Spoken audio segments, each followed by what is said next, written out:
अस्सलाम वालेकुम। बिस्मिल्लाहिर्रहमानिर्रहीम। क्लास 8 जी मिस इरम जेको अॼु अव्हांखे सिंधी जो 5 सबक़ पढ़ाए रही आहियां। इत्तिहाद, तंज़ीम ऐं यकीन मुहकम। क़ौमनि जी तरक़ी ऐं तनाज़ुल, कमाल ऐं ज़वाल जो दारोमदार इत्तिहाद ते आहे। क़ौमों की तरक्की, तनाज़ुल, कमाल और का ज़वाल का दारोमदार इत्तिहाद पर है। इत्तिहाद इहो रूह आहे जो क़ौमनि खे हयाती ऐं ताज़गी बख़्शे थो। तारीख़ शाहिद आहे त दुनिया में इहे ई क़ौमूं ज़िंदा रही सघियूं आहिनि जिन में इत्तिहाद ऐं क़ुव्वत हुई। इत्तिहाद वो रूह है जो कौम को हयाती और ताज़गी बख्शती है। तारीख़ शाहिद है, गवाह है कि वही कौमें ज़िंदा रही हैं जिनमें इत्तिहाद की क़ुव्वत थी, पर जे क़ौमनि में नफ़ाक़ ऐं फिटारो हो या नेस्त व नाबूद थी वई। और जिन कौमों में नफ़ाक़ और उनमें फूट पड़ गई और वो नेस्त व नाबूद हो गई। दुनिया जो को भी नंढो खवा वॾो कारनामो तेसि ताईं सर अंजाम ॾेई नथो सघिजे जेसि ताईं पाण में इत्तिहाद क़ाइमु नथो कजे। दुनिया में कोई भी छोटा खवा बड़ा कारनामा वो तब तक हम सर अंजाम नहीं दे सकते जब तक हम इत्तिहाद क़ाइमु नहीं करेंगे। दुनिया जूं इहा अज़ीम इजादूं दरियाहनि, हवाउनि ते इंसान जी हुक्मरानी, सिज जी तवानाई मां फ़ाइदा हासिल करणु ऐं ज़मीन मां ख़ज़ाना खोटे कढणु, ऐं इहे सभु अमल इंसान लाइ तॾहिं आसान थिया जॾहिं हिन पाण खे इत्तिहाद जे ज़ेवर सां सिंगारियो। दुनिया की ये अज़ीम इजादात दरियाओं और हवाओं में इंसान की हुक्मरानी, सूरज की तवानाई से फ़ायदे हासिल करना और ज़मीन से ख़ज़ाने खोद कर निकालना, यह सब अमल इंसान लाए आसान हो गए जब उनके आपस में इत्तिहाद के ज़ेवर से सिंगारे सजे हुए थे। उनके पास इत्तिहाद का ज़ेवर मौजूद था। इस्लाम में इत्तिहाद के ख़ास अहमियत ॾिनल आहे। इस्लाम में इत्तिहाद को ख़ास अहमियत दी हुई है। कुरान शरीफ़ में इरशाद आहे त अल्लाह जी रस्सीअ खे मज़बूती सां पकड़ियो ऐं टोला टोला न थियो। कुरान शरीफ में इरशाद है कि अल्लाह की रस्सी को मज़बूती से पकड़े रखें और गिरो गिरो ना हो जाए। असांजे प्यारे वतन पाकिस्तान जे बानी कायदे आज़म मोहम्मद अली जिन्ना पाकिस्तान जी पहिरीं सालगिरह जे मौक़े ते क़ौम जे नाले पैगाम ॾींदे फ़रमायो हो त हिन वक़्तु क़ौम निहायत नाज़ुक दौर मां गुज़रे रही आहे। हमारे प्यारे वतन पाकिस्तान के बानी कायदे आज़म मोहम्मद अली जिन्ना ने पाकिस्तान की पहली सालगिरह के मौके पर कौम को पैगाम देते हुए फरमाया था कि हमारे कौम इस वक्त नहायत नाजुक दौर से गुज़र रही है। इन्हीं करे कौम के इत्तिहाद, तंज़ीम, यकीन मुहकम और अमले पे हम जी ज़रूरत है। कौम जे इन फ़र्ज़ शनास रहबर इन्हीं हकीकत के सही तौर ते सुञातो हो त जेसि ताईं असां पाकिस्तानी रंग, नस्ल, ज़बान, रस्म व रवाज जा वेछा विसारे हिकु पाकिस्तानी क़ौम न थींदासीं।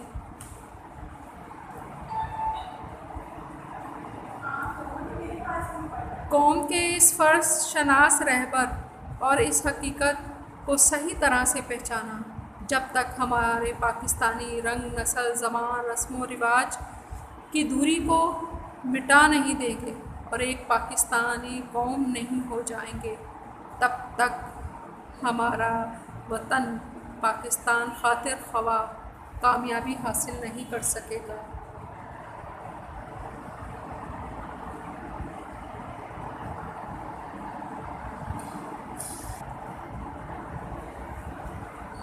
खातिर ख्वा तरक्की करे न सघंदो।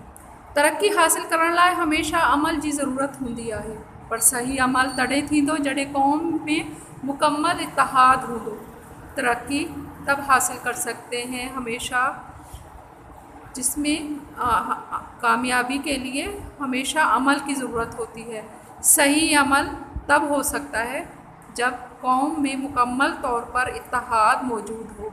हर कंहिं क़ौमी अमल या इरादे जी पोराइते लाइ रिथाबंदी ऐं तंज़ीम जी ज़रूरत हूंदी आहे।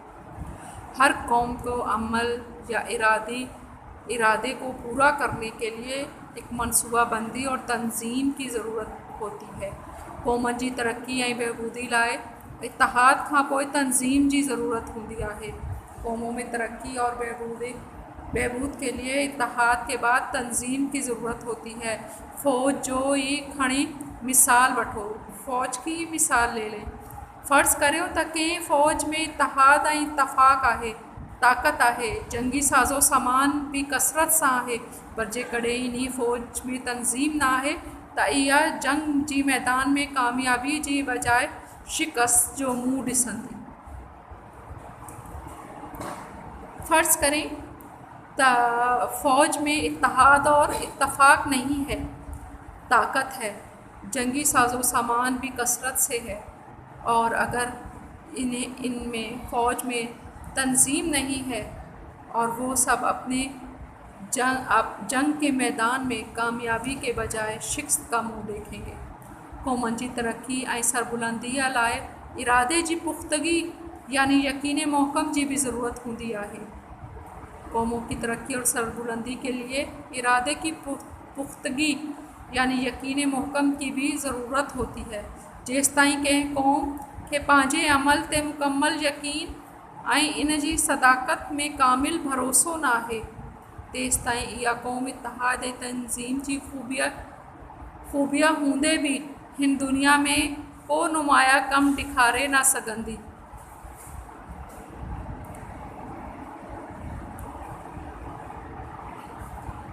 जब तक किसी कौम के अपने अमल में मुकम्मल यकीन और इसमें सदाकत और भरोसा ना होगा, तब तक वो कौम इत्तहाद और तंज़ीम की खूबी दुनिया को अपनी नुमाया काम नहीं कर दिखा सकती। दुनिया जो ही अजीम आलिशान इमारतूं, बाग बागीचा, सोणी बाज़ारियूं, अजीब गरीब मशीनूं ऐं ॿियूं साइंसी इजादूं जे असां लाइ ऐश आराम जो सामान मुहैया कनि थियूं, से सभु इंसान पंहिंजे मुसलसल अमल ऐं मुस्तक़िल इरादे यानी अमलो बेहम ऐं यकीन मोहकम सां वजूद में आंदियूं आहिनि। दुनिया की अजीम आलिशान इमारतें, बाग बागीचा, खूबसूरत बाज़ार, अजीब गरीब मशीनें और दूसरी साइंसी इजादात और हमारे लिए ऐश व आराम का सामान मुहैया करने वाले सब इंसान अपने मुसलसल अमल और मुस्तकिल इरादे यानी अमलो बेहम और यकीन मोहकम की वजह से वजूद में आई हैं। दुनिया जा नामवर अगवान ऐं सपा सलार जिन पंहिंजे क़ौम खे इज़्ज़त ऐं अज़मत जो मुक़ाम ॾेखारियो आहे, से सभई मुस्तकिल इरादे में यकीन मोहकम वारा हुआ। दुनिया के नामवर हुक्मरान और सपा सलार जिन्होंने अपने कौमों को इज़्ज़त और अज़मत का मकाम दिलवाया और सभई मुस्तकिल इरादे और यकीन मोहकम वाले थे।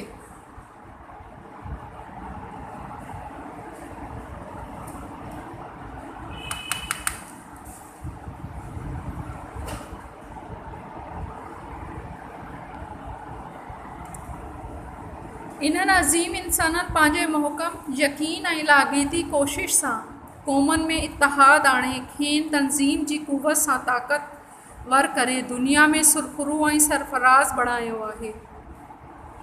इन अज़ीम इंसानों ने अपने मोहकम यकीन और लगातार कोशिश से क़ौमों में इत्तहाद लाकर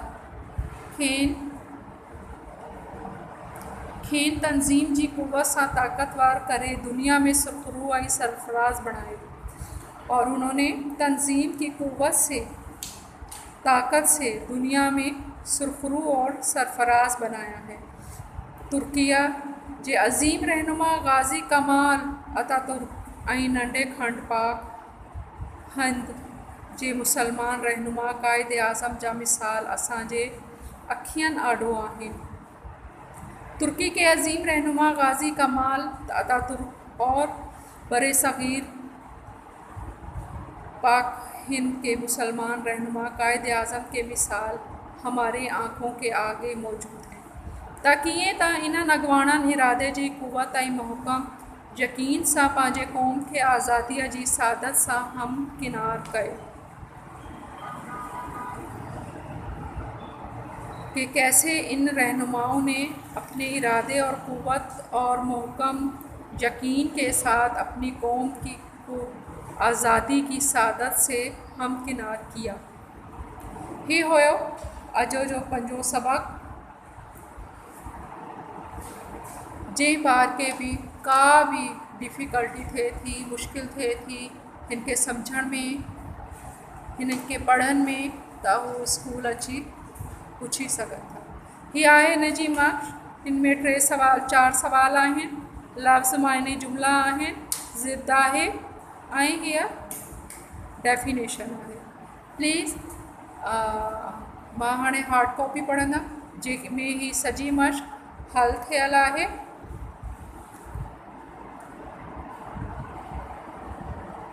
आपका पहचान सबक नंबर 5 पढ़ी रहा है, इत्तिहाद तंज़ीम ऐं यकीन मौक़िफ़। ही इन जी सवाल नंबर 1 आहे ॾुखियनि लफ़्ज़नि जी माना। ठीकु आहे, जेका बि अव्हांखे सबक ॾिनो थो वञे प्लीज़ अव्हां घर में आहियो, घणो वक़्तु आहे अव्हां वटि, ऐं चङी तरह हुनखे यादि करियो सबक खे। जेका बि सवाल जवाब आहे, जेको बि मश्क आहे, उहा चङी तरह यादि करियो। लफ्ज़ मायने तनज़ुल पस्ती, शाहिद गवाह, फिटारो फूट, तेस्ताईं तब तक, जेसताईं जब तक, सिज सूरज, खोटरे खोद कर, कढ़ण निकालना, सिंगारियो आरास्ता, पकड़ियो पकड़ा, टोला टोला गिरो गिरो, सुंजातो पहचाना, वेछा फ़र्क इख्तलाफात, विसारे भुला देना, खणी उठाकर, भरोसो भरोसा यकीन, सोणियो खूबसूरत, अगवान रहनुमा, सी वो, लागीती मुसलसल लगातार, आणे लाकर, अखियन आँखों, आडो सामने, अमलो पेहम लगातार मुसलसल, सरफराज सरबुलंद, तंजीम इंतज़ाम, खंड बरे आज़म, नंढे खंड बरे सग़ीर, रिथाबंदी मनसूबाबंदी। ही होया हिन सबक जा मुश्किल अल्फाज़। पर मां अव्हां खां गुज़ारिश थी कयां त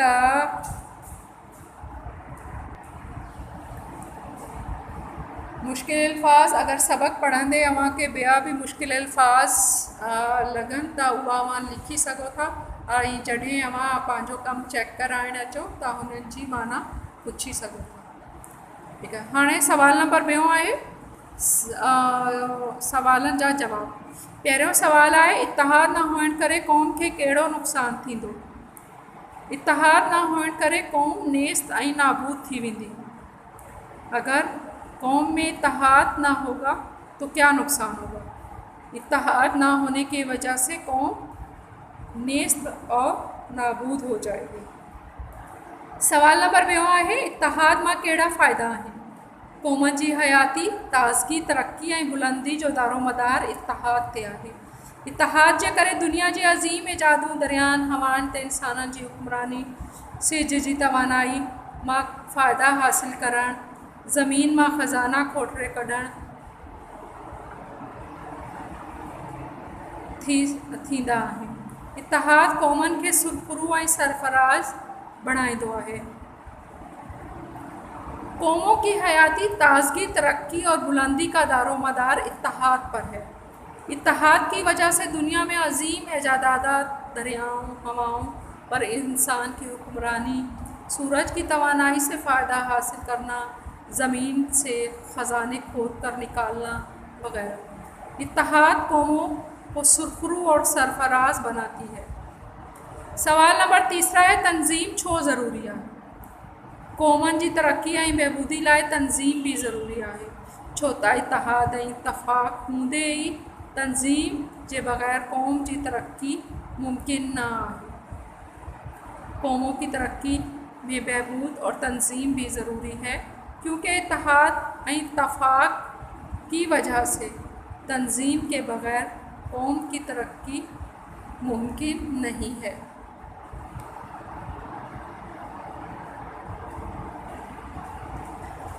सवाल नंबर 4 है, यकीने मोहकम छाखे तो सड़चे। यकीने मोहकम किसको कहते हैं? कंहिं भी इरादे ऐं अमल ते मुकम्मल यकीन ऐं भरोसे के यकीने मोहकम सड़चे थो। किसी भी इरादे और अमल को यकीन और भरोसे को करने को यकीने मोहकम कहते हैं। सवाल नंबर 5 आहे त लफ़्ज़नि जी माना ऐं जुमला में कमु आणियो। लफ़्ज़ माने तंज़ीम तरतीब। कंहिं बि क़ौमी इरादे जे पूराई लाइ तंज़ीम ज़रूरी आहे। सरफ़राज़ सरबुलंद। इत्तेहाद क़ौमनि खे सुरख़ुरू ऐं सरफ़राज़ बणाईंदो आहे। एहतराम इज़्ज़त। इंसान जे मज़हब में इंसानियत जो एहतराम लाज़िम आहे। अमलो पेहम मुसलसल अमल। क़ौमनि जी तरक्की लाइ अमलो पेहम सां ज़रूरी हूंदी आहे। वेछा फ़र्क़ दूरी। पंहिंजे वतन जी तरक्की लाइ असांखे रंग ऐं नस्ल जा वेछा विसारना पवंदा, कि अपने वतन की तरक्की के लिए हमें आपस में रंग नस्ल का फ़र्क दूरियां भुलानी है। सवाल नंबर 6 है, हेठा लफ़्ज़नि जा ज़िद। आसमान ज़मीन रहबर रहज़न सही ग़लत कामयाबी नाकामी। ये आहे डेफिनेशन इसमें ज़ात। कंहिं भी माण्हू या शइ वग़ैरह जी ज़ाती ख़ासियत हालतनि या कम ते रखियल नाले खे इसम में ज़ात चइजे थो। मास्तर, अॻवान, सुनारो, डॉक्टर।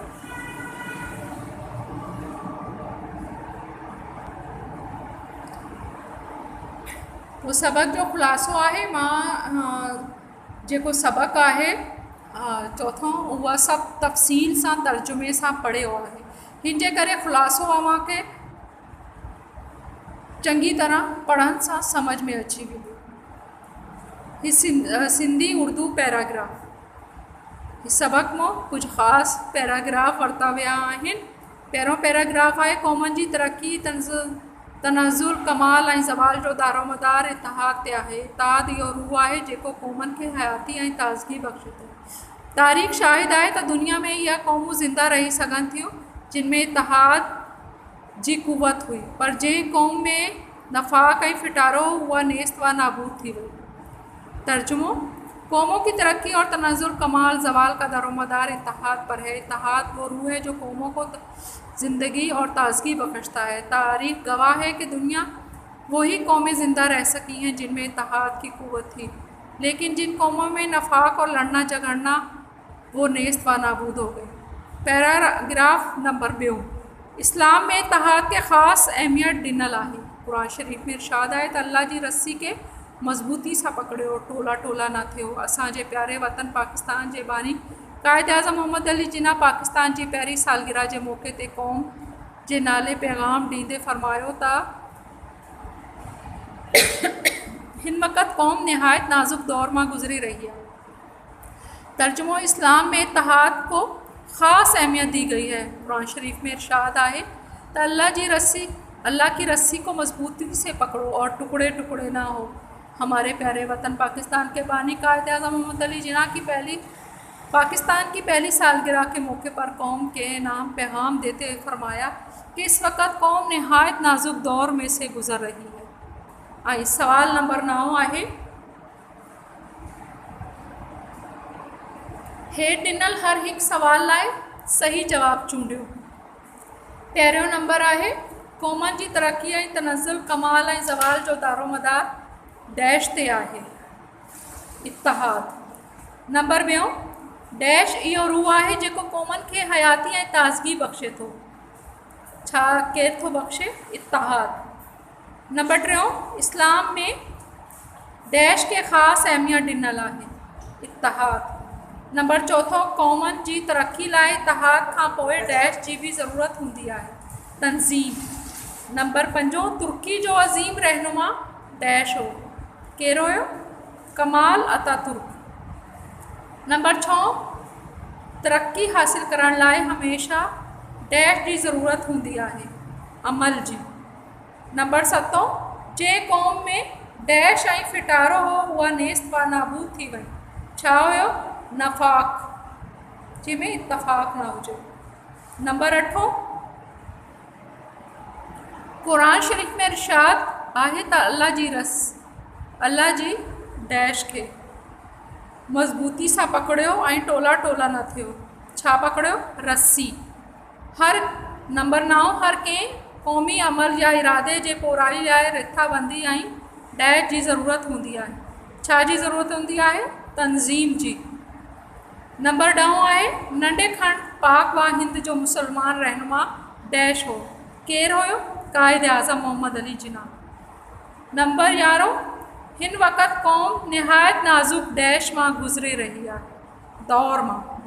नंबर 12, क़ौमनि जी तरक़ी ऐं सरबुलंदी लाइ डैश जी बि ज़रूरत हूंदी आहे, छा जी ज़रूरत हूंदी आहे? यकीने मुहकम जी ज़रूरत हूंदी आहे।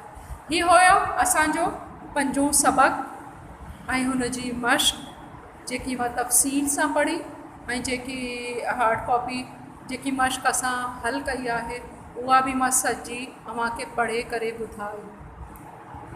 प्लीज़ अव्हां सभु स्कूल अचो ऐं पंहिंजो पंहिंजो कमु वठी वञो, ऐं अञा अव्हां घर में आहियो त घर में आराम सां अव्हां कमु पंहिंजी कॉपियुनि ते लिखी सघो था ऐं यादि करे सघो था। हाणे असांजा टेस्ट बि शुरू थी विया आहिनि ऐं वॉइस जो टेस्ट पहिरियों सबक़ जो थी चुको आहे ऐं जंहिंजो न थियो आहे उहा पहिरियों सबक़ जी तयारी कनि ऐं चङी तरह यादि कनि, यादि करे सुठा नंबर हासिल करे सघनि। ऐं ॿी गुज़ारिश आहे त अव्हां टैक्स जो रजिस्टर अलॻि ठाहींदो, जेका ॿारनि कॉपी ठाही आहे उहा कॉपी ग्रामर जी अलॻि ठाहींदा ऐं जे ॿारनि रजिस्टर ते लिखियो आहे उहा पंहिंजो ग्रामर जे लाइ रजिस्टर अलॻि ठाहींदा। हाणे मां अव्हांखे ग्रामर थोरो सम्झाए छॾियां।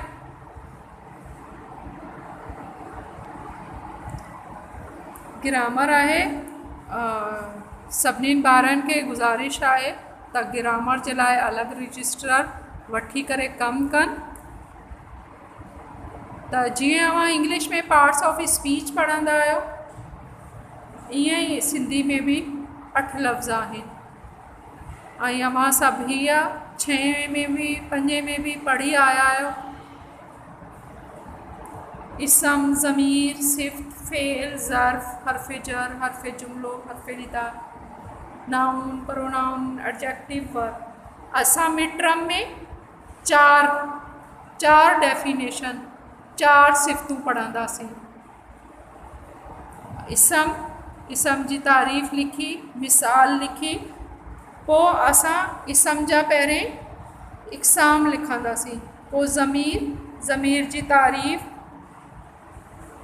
लिखी करे हुन जा मिसाल ॿुधाए करे असां ज़मीर जा इक़साम लिखंदासीं।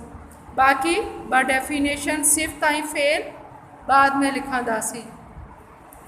ऐं ग्रामर लिखण खां पहिरें अव्हांखे इस्तलाह ॾिनल आहे। हीअ इस्तलाह अव्हांखे मिड टर्म में कमु ईंदी, त प्लीज़ इस्तलाह लिखी करे अव्हां उहो चङी तरह यादि कंदो, छो त हाणे टेस्ट शुरू थी विया आहिनि, सबक़ जा टेस्ट थियनि था, पोइ ग्रामर जो बि टेस्ट थींदो, त हिन जे करे जेको बि कमु अव्हां लिखो था उहा यादि बि कंदा वञो। सभिनीनि खां पहिरें ग्रामर जे रजिस्टर में अव्हां इस्तलाह लिखंदो, पोइ अव्हां हीअ ग्रामर शुरू कंदो। हीअ डेफिनेशन खां पोइ अव्हां लफ़्ज़, मायने, जुमिला, अल्फ़ाज़, ज़िद, मुज़क्कर, मुअन्नस ऐं वाहिद जमा इहा सभु लिखंदो। हीअ अल्फ़ाज़, ज़िद, वाहिद जमा, मुज़क्कर, मुअन्नस मिड टर्म जो मुकम्मल अवां खे ॾिनल आहिनि, त हिन जे करे उहा सभु अवां लिखी करे यादि कयो। ऐं मज़मून दरख़्वास्तूं ख़त पोइ अॻे सबक़ सां अव्हांखे मिलंदो। असां मिड टर्म में 5 सबक़ हुया, उहा 5 सबक़ असां पढ़ी चुकिया आहियूं। ऐं हाणे असां नज़म पढ़ंदासीं वाई। इंशाअल्लाह अॻे सबक़ ताईं अल्लाह हाफ़िज़, वरी मिलंदासीं।